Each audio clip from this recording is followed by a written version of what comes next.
The council chamber was silent. 12 different alien species sat around the massive circular table, and every single one of them looked afraid. Chief Arbiter Velshan felt their fear through her telepathic senses. It pressed against her mind like a heavy weight. She looked at the holographic display floating above the table. Red marks covered the star map. Each red mark was a dead world. Each one was a place where millions had lived just weeks ago. Now they were gone, consumed, turned into nothing but dust and memories. 3 more systems have fallen, said Commander Kresh. The large reptilian warrior's scales were pale with stress. The harvester fleet grows stronger with each world they take. They absorb our technology. They learn from every battle. The insectoid Kryn representative clicked its mandibles nervously. Our combined fleet engaged them at Tertius Prime. We lost 67 ships. The harvesters lost 3. 3! Our weapons barely scratched their shields. Velshan closed her eyes. The Veloth were beings of pure energy, contained in crystalline shells. She could sense the despair radiating from every council member. They were the most advanced civilizations in the galaxy. They had ships that could cross between stars. They had weapons that could crack planets. But against the harvesters, they were helpless. How long? She asked quietly. The Kryn strategist's antennae drooped. At their current rate of advance, 6 months. Maybe less. They will reach the core worlds in 6 months. After that, it didn't need to finish the sentence. Everyone knew. After that, galactic civilization would end. Velshan stood. Her crystalline body glowed with soft blue light. There must be something. Somewhere in our records, our archives. Some weapon, some technology we have forgotten. We have searched everything, said the Thurian ambassador. Every database. Every ancient ruin. Every piece of old technology. There's nothing that can stop them. Then we searched deeper, Velshan said firmly. She moved to the archive terminal. Open the restricted files. The forbidden sections. The other council members stirred uneasily. Chief Arbiter, one of them said. Those sections are sealed for good reason. They contain information about the dead zones, about the quarantine regions. I know, Velshan replied. Her fingers danced across the controls. But if we die anyway, what does it matter? The screen flickered. Ancient text appeared, written in languages that predated the council itself. Velshan's people were gifted with languages. She could read the old scripts. Her eyes scanned through thousands of files in seconds, then she stopped. What is this? She whispered. The others leaned forward. On the screen was a star map. It showed a region of space marked in deep red. Warnings covered it in multiple languages. Do not approach. Extreme danger. Quarantine Zone Alpha 7. That's Sector 7273, said the Kryn. The dead zone near the galactic rim. Nothing lives there. No one has gone there in 50,000 years, but Velshan was reading deeper. Her glow intensified. There is something there. Look at this notation. It says, progenitor species located. And there's a world designation. Sol 3, progenitors? Kresh leaned closer. The ancient ones? The architects who uplifted our ancestors. I thought they were myths, another council member said. Velshan kept reading. Her excitement was growing, but so was her fear. The file says there are inhabitants, living beings on Sol 3. But look at the warnings. She read aloud. Gravity, 1.8 times galactic standard. Atmosphere, toxic oxygen levels. Stellar radiation, extreme. Classification, death world. Inhabitants highly aggressive. Extreme caution advised. Do not engage. The chamber fell silent again. A death world. A planet so hostile that most galactic species would die just from landing there. And something lived there. Something that had survived in that hell. This is insane, said the Thurian ambassador. You want to contact Deathworlders? Being so violent that the ancients quarantined them? Do we have a choice? Velshan turned to face them all. In 6 months, we will all be dead. Every world, every child, every dream we have ever had will be consumed. If there is even a small chance these beings can help us, we must try. What if they are worse than the harvesters? Someone asked. Then we die a little sooner, Kresh said grimly. But if they can fight, if they have survived on a death world for 50,000 years, perhaps they can teach us how to survive too. The vote was called. It was close, but desperation won. The council authorized the transmission. Velshan worked with the communications team for 2 hours. They crafted a message using pure mathematics, the universal language.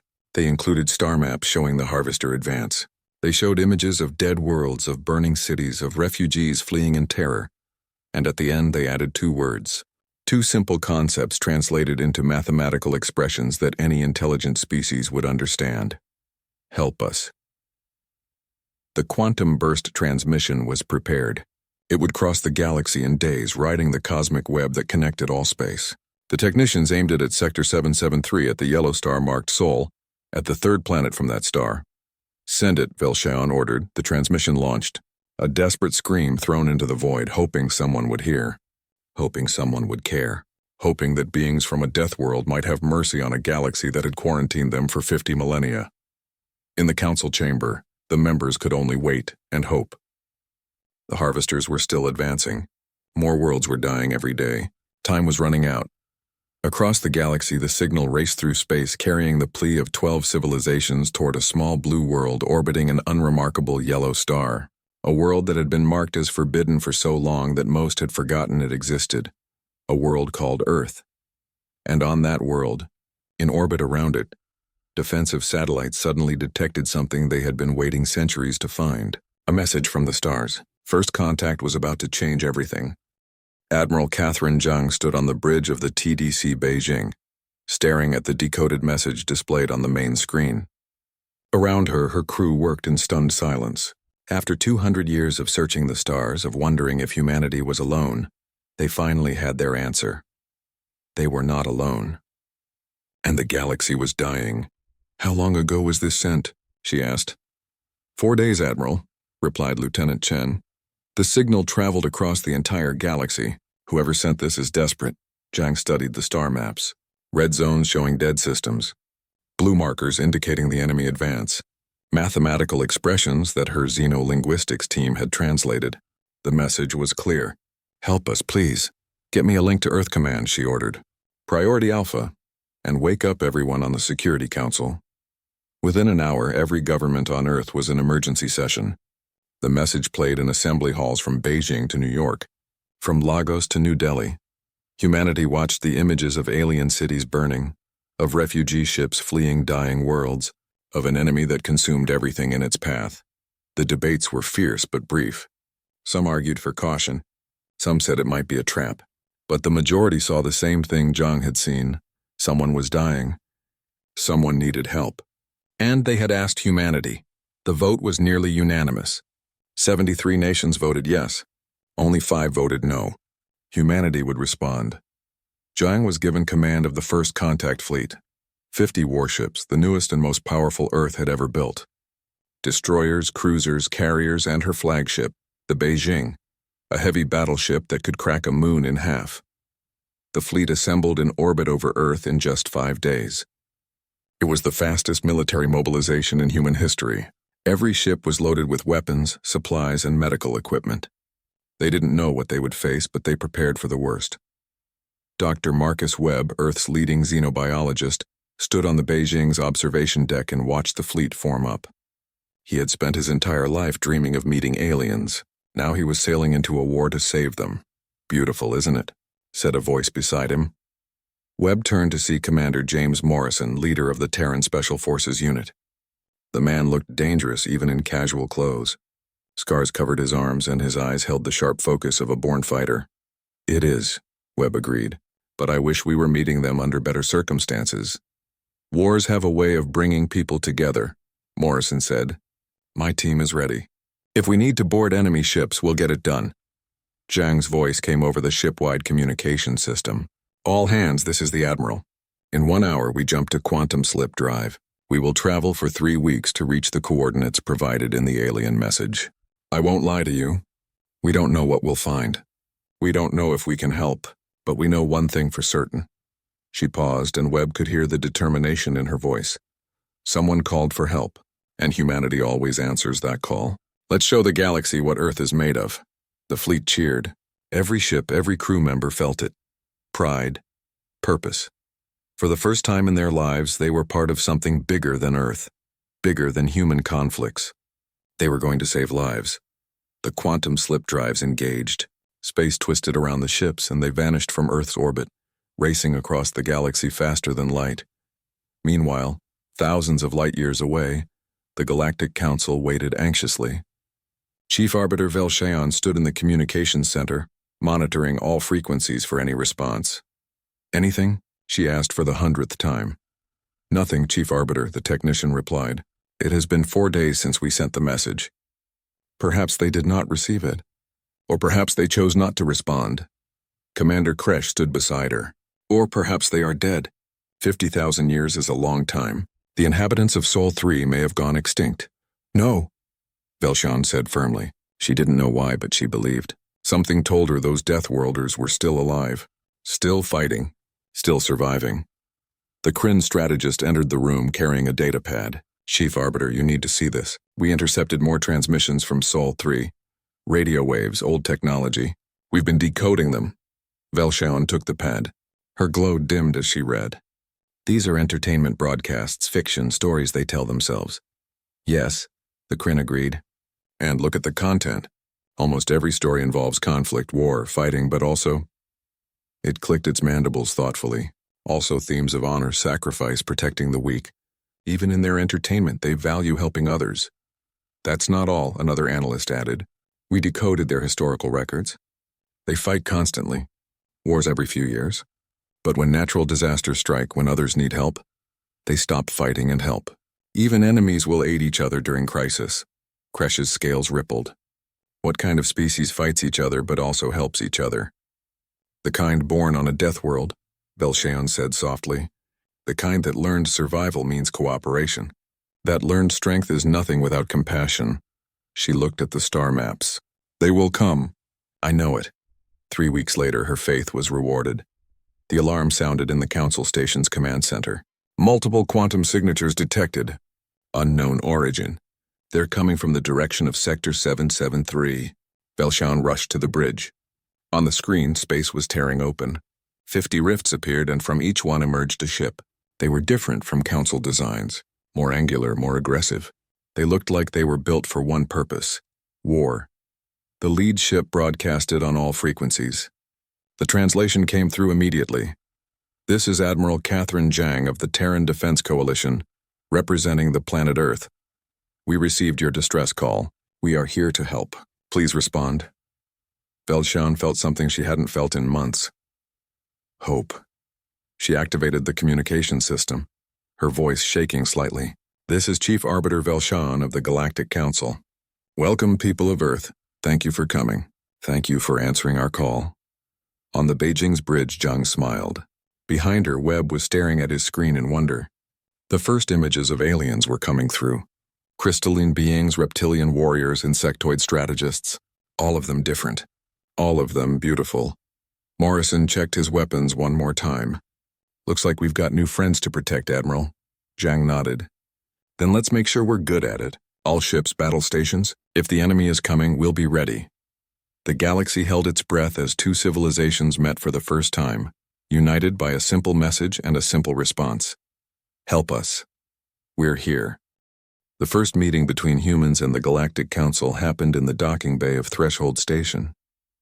Admiral Zhang walked down the ramp of her shuttle, flanked by Commander Morrison and Dr. Webb.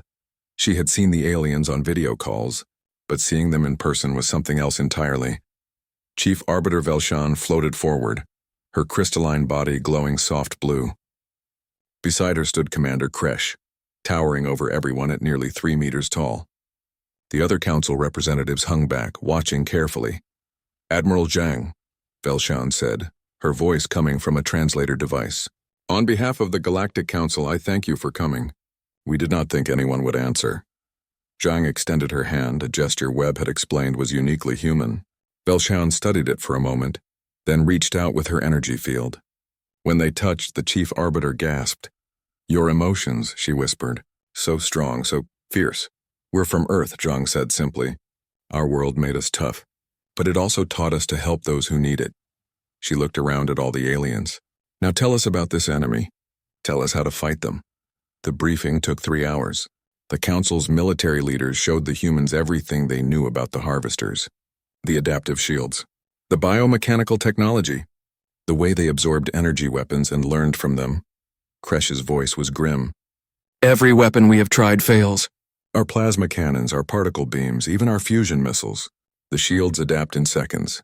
We have lost hundreds of ships trying to fight them. Zhang studied the tactical displays.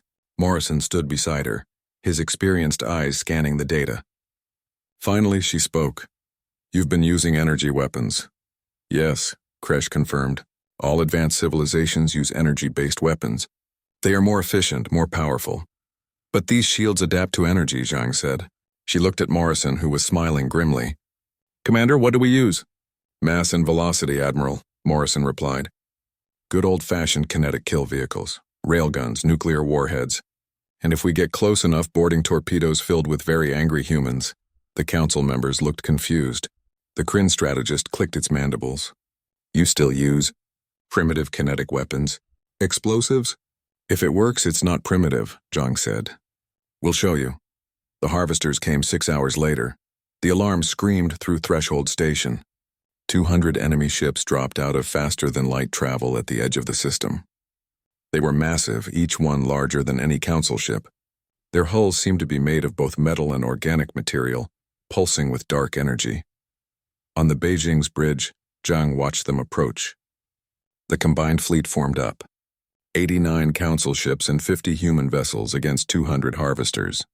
The numbers were bad, but Zhang had fought worse odds during the Mars Rebellion. All human ships, this is the Admiral, she broadcast. You know the drill. Concentrate fire. Hit them hard. Hit them fast. And if your ship is going down, make sure you take one of them with you. The response from her fleet was immediate.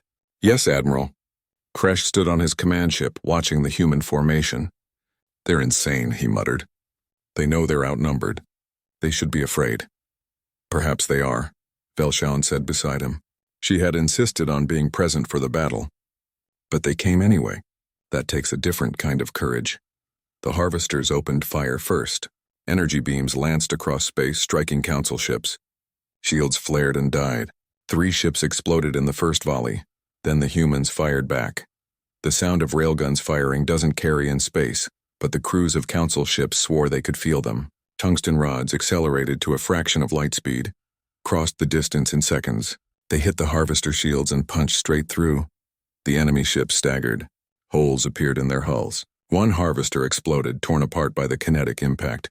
Impossible, breathed the Kryn strategist. They damaged them. Zhang smiled coldly.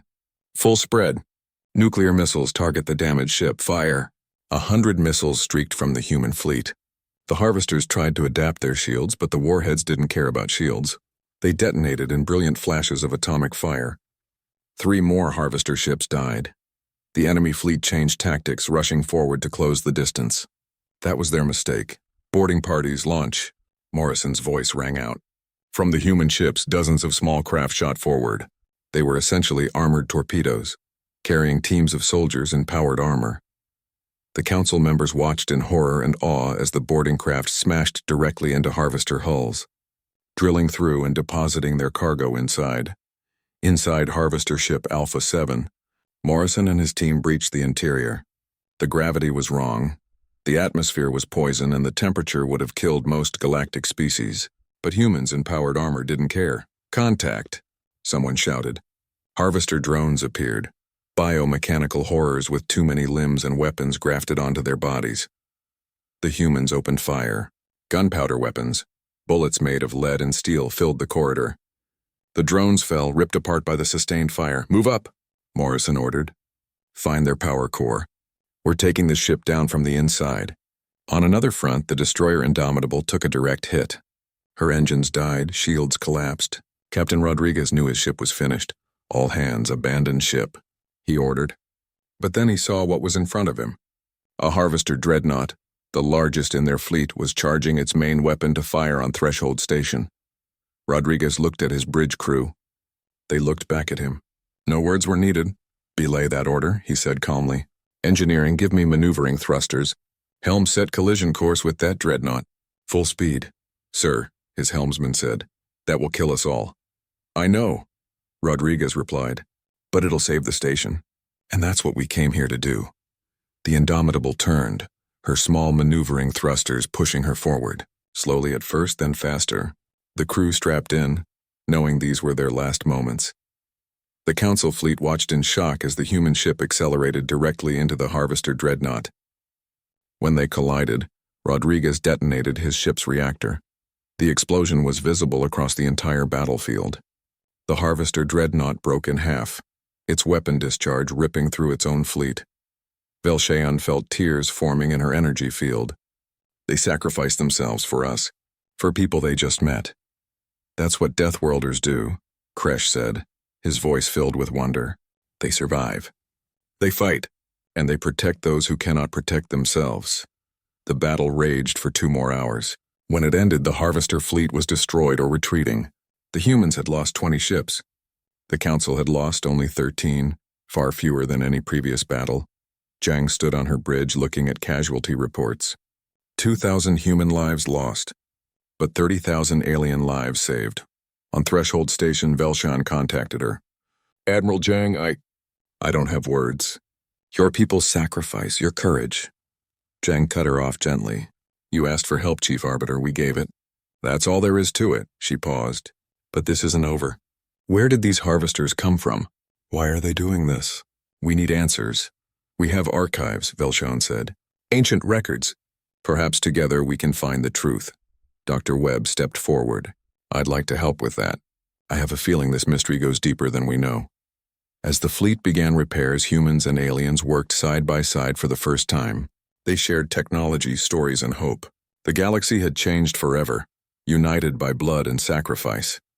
And somewhere in the depths of space, the Harvester Central Intelligence received reports of the battle. For the first time in 50,000 years, it encountered something unexpected, a variable it had not planned for. Humanity. Dr. Marcus Webb couldn't sleep. 3 days after the battle, while engineers repaired damaged ships, he sat in the Council archive staring at star charts. Something bothered him. Something about the patterns he was seeing. Can't sleep either? A voice asked. Webb turned to see Chief Arbiter Velshaon floating into the room, her crystalline form glowing dimly in the low light. The dead zones, Webb said, pointing at the holographic map floating above the table. Look at them. Really look, Velshaon drifted closer. The map showed the entire galaxy. Scattered throughout were red zones marked as forbidden, dead zones that no one had entered in 50,000 years. What am I looking for? She asked. Webb manipulated the controls. Lines appeared connecting the dead zones. They form a pattern, a geometric shape. And look at the center points. He highlighted them. Sul is one of them. Earth is sitting right in the middle of a dead zone. Velshaon's glow brightened with surprise. I never noticed. We always assumed the dead zones were random. Places too dangerous to explore. Nothing in nature is this perfectly arranged, Webb said. This was deliberate. Someone placed these zones here. But why? They spent the next hours diving deeper into the archives. Velshaon brought in the Council's head archivist, an elderly being named Linzera, from a species that lived for over 1,000 years. The dead zones date back to the time of the architects, Linzera explained. Her voice was ancient, tired. They were the ones who came before us, the ones who uplifted our species, gave us technology, taught us to reach for the stars. What happened to them? Webb asked. No one knows. 50,000 years ago, they simply vanished. They left behind ruins, technology we still don't fully understand, and the dead zones with warnings never to enter them. Webb felt a chill run down his spine. What if the dead zones weren't marked to keep people out? What if they were marked to keep something in? To protect something? Admiral Zhang joined them an hour later, along with Commander Morrison and several Council leaders. Webb had called an emergency meeting. Show them what you found, Zhang ordered. Webb brought up multiple displays. First, human DNA. We had our geneticist analyze it and compare it to samples from Council species. He paused. We share genetic markers with all of you. Not exact matches, but too many similarities to be coincidence. It's like we all came from the same source. Kresh leaned forward. That's impossible. We evolved on different worlds, thousands of light years apart. Unless someone helped that evolution along, Webb continued. Second, our technology. We developed it independently, but look at the core principles. He showed engineering diagrams. They match technology found in architect ruins. Same power systems, same mathematical foundations. The Kryn strategist's antennae trembled. Are you suggesting humans are related to the architects? I'm suggesting humans are the architects, Webb said. Or their descendants. The room erupted in protest. Belcheon raised her energy field to quiet everyone. That's a serious claim, Dr. Webb. Do you have proof? Webb nodded to Belcheon. You're a telepath. You touched the Admiral's mind when you first met. What did you feel? Belcheon was quiet for a moment. Chaos. Power. Emotions so strong they were like stars burning. I've touched the minds of every species in the Council. None of them felt like that. She turned to Zhang. With your permission, Admiral, I would like to go deeper. To see your memories, Zhang nodded. Do it. Belcheon floated closer, her energy field extending to touch Zhang's temples. The contact was intense. Images flooded through the telepathic link. Belcheon saw Earth. A blue world, beautiful but deadly. She felt the crushing gravity that would break most species, the oxygen that was poison to many, the radiation from the sun, and yet humans thrived there. She went deeper, touching genetic memories, instincts carried in Zhang's very cells, and there, buried beneath 50,000 years of evolution, she found something. A memory of stars, of ships crossing the void, of standing on alien worlds and watching primitive species look up at them with wonder. A memory of being more. Belcheon pulled back, gasping. It's true. Deep in human genetics, buried so deep it's nearly lost, there are memories.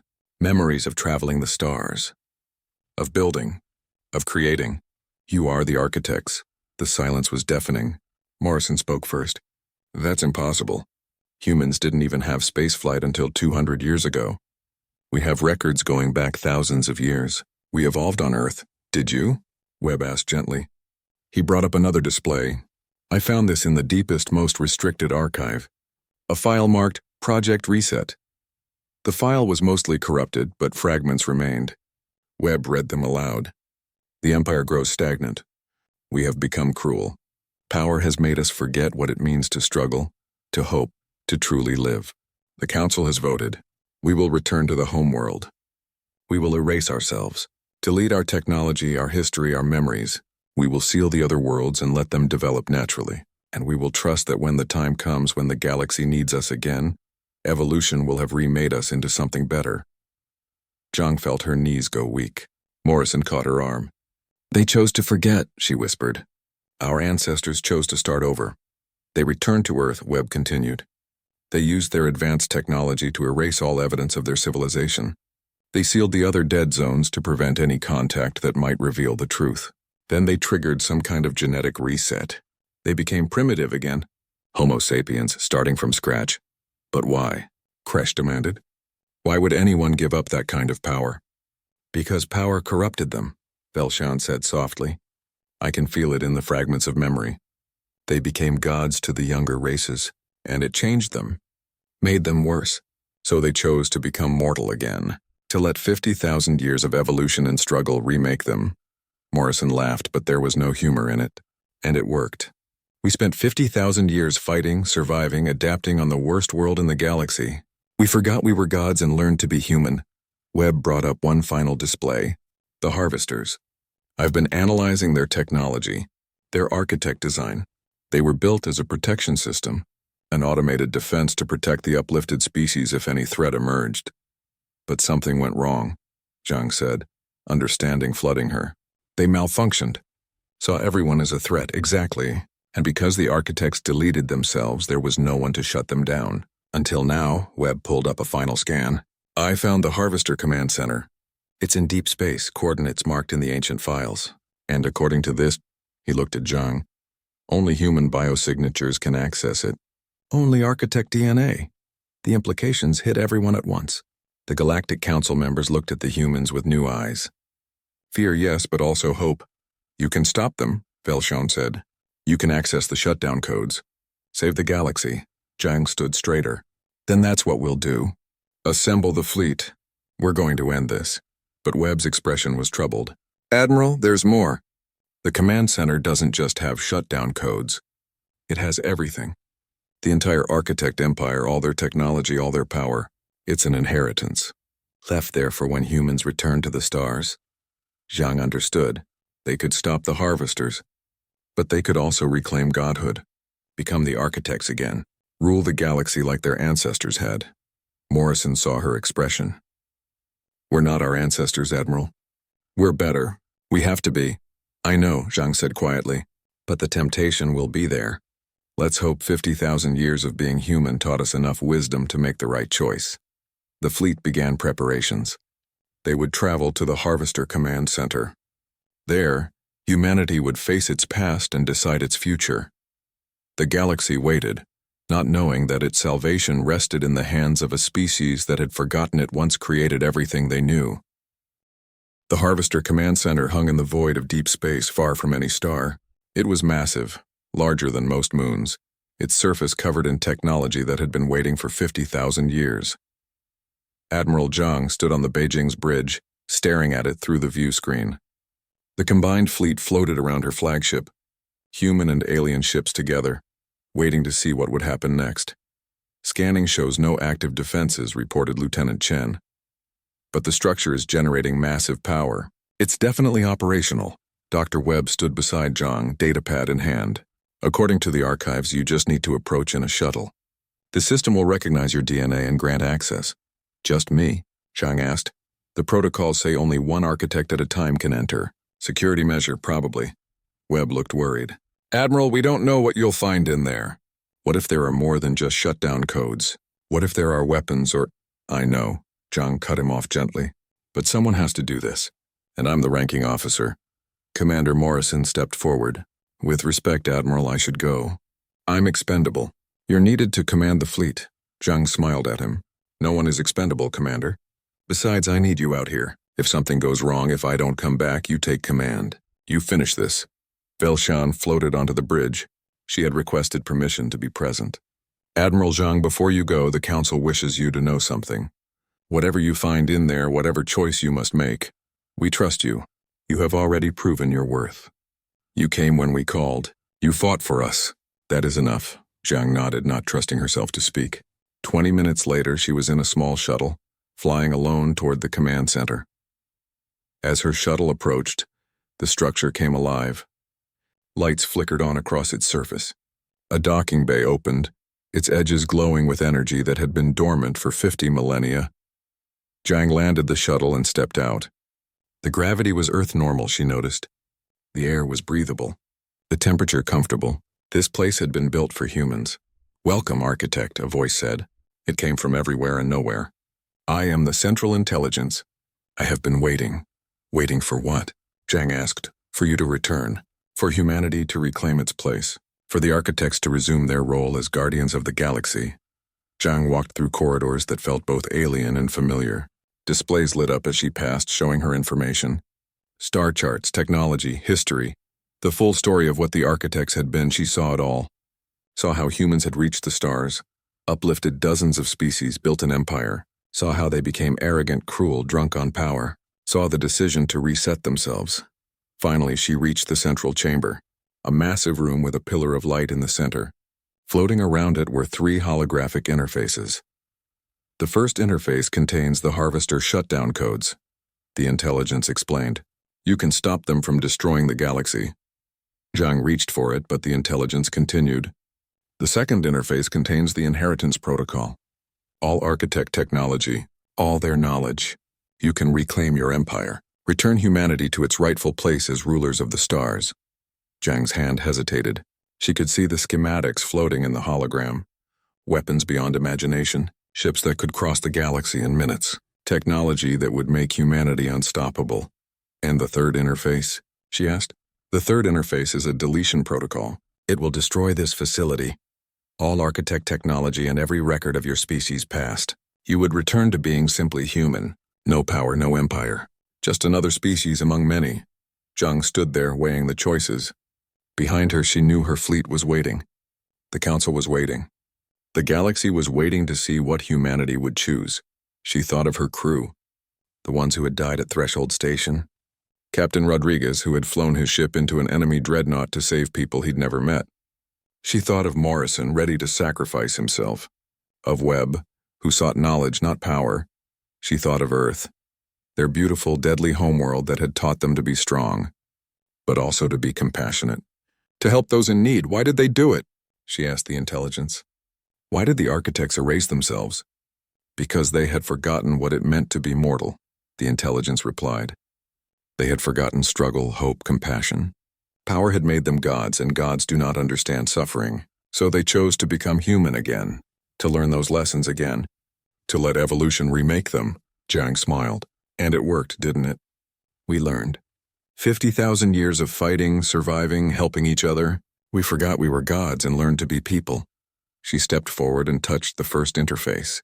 The Harvester shutdown codes downloaded into her neural link. Stop them. Shut down all Harvester units immediately. End the killing. Confirmed, the intelligence said. Harvester fleet standing down. Threat neutralized. Then Zhang did something the intelligence didn't expect. She touched the third interface. The deletion protocol, what are you doing? The intelligence asked, almost sounding shocked. Finishing what my ancestors started, Zhang said. They were right. Power like this corrupts. If we take it, we'll become like they were. Cruel. Arrogant. We'll forget the lessons we learned. But you would be masters of the galaxy. You could protect everyone, rule justly. No one should rule everyone, Zhang interrupted. The council species are our equals, not our subjects. We came to help them, not to rule them. That's what it means to be human now. She pressed the confirmation key. Are you certain? The intelligence asked. This cannot be undone. Humanity will never know what it once was. You will give up godhood forever. Zhang thought of Velshaon, of Kresh, of all the species she'd met. Friends, not servants. Equals, not subjects, I'm certain, she said. Delete it all. Let us stay human.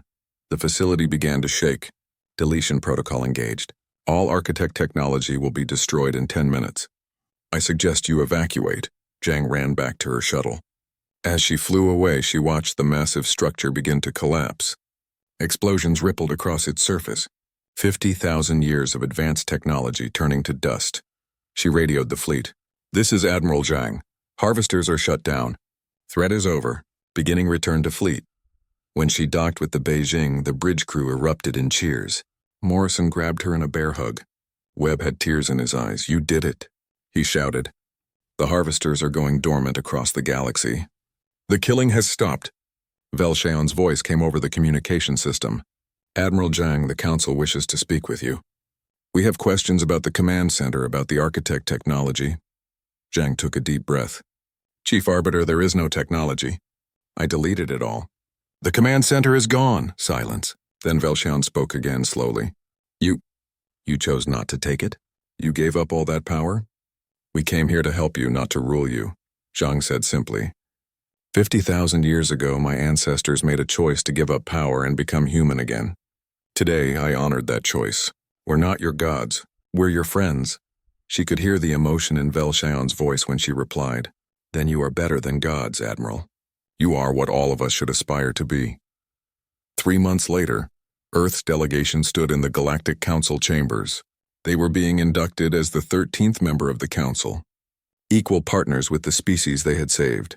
Admiral Zhang, now representing Earth, stood before the assembly. We didn't come to your galaxy seeking power or glory. We came because you called for help. That's what Earth does. That's what humanity is. We hope to learn from all of you, to grow together, to build a better future as equals.